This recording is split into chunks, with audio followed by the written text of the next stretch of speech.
ಅಂದಾಗೆ ನಿಮ್ಮ ಪರಿಚಯನೇ ಆಗಿಲ್ಲ ನನಗೆ. ಓ ಸಾರಿ ಸರ್, ನನ್ನ ಹೆಸರು ದಿವಾಕರ್ ಅಂತ. ಇಲ್ಲೇ ಕಾರ್ ಶೋರೂಮಲ್ಲಿ ವರ್ಕ್ ಮಾಡೋದು. ನಾನು ಪ್ರತಿ ತುಂಬ ಹಳೆ ಫ್ರೆಂಡ್ಸು. ಈಗ ಒಂದೇ ರೂಮಲ್ಲಿದ್ದೀವಿ. ಅಂದಾಗೆ ಪ್ರತಿ ನಿಮ್ಗೆ ಹೆಂಗೆ ಪರಿಚಯ? ನನಗೆ ಅವರು ಬಾರ್ನಲ್ಲಿ ಪರಿಚಯ. ಸುಮಾರು 1 ವರ್ಷದಿಂದ ಪರಿಚಯ ಇದ್ದಾರೆ. ನಾನು ಅವ್ರಿಗೆ ಪಾರ್ಟ್ನರ್ಶಿಪ್ಪಲ್ಲಿ ಬಿಸ್ನೆಸ್ ಮಾಡೋಣ ಅಂತ ಹೇಳಿದ್ದೆ. ಅವರು ಅದಕ್ಕೆ ನನ್ನ ಹತ್ರ ಸದ್ಯಕ್ಕೆ ಯಾವುದು ದುಡ್ಡಿಲ್ಲ, ಯಾರಾದರೂ ಸಿಕ್ಕಿದ್ರೆ ಹೇಳ್ತೀನಿ ಅಂತ ಹೇಳಿದರು. ಏನೇ ಇರಲಿ, ಹಾರ್ಟ್ಲಿ ಒಳ್ಳೆ ವ್ಯಕ್ತಿ ಅವರು. ಹಾಂ ಹೌದು ಸರ್.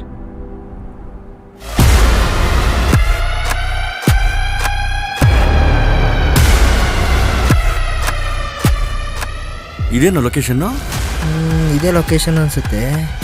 ಏನು ಜಾಗ ಹೀಗಿದೆ, ಯಾರು ಕಾಣಿಸ್ತಾನೆ ಇಲ್ಲ. ಬ್ಯಾಗಲ್ಲಿ ದುಡ್ಡೆಲ್ಲ ಇದೆ. ಎಂಥ ಜಾಗ ಕರ್ಕೊಂಬಂದಿದ್ದೀರಾ? ಇರಿ, ಪ್ರತಿಗೆ ಒಂದು ಕಾಲ್ ಮಾಡೋಣ. ಹಾಂ, ಮಾಡಿ ಮಾಡಿ.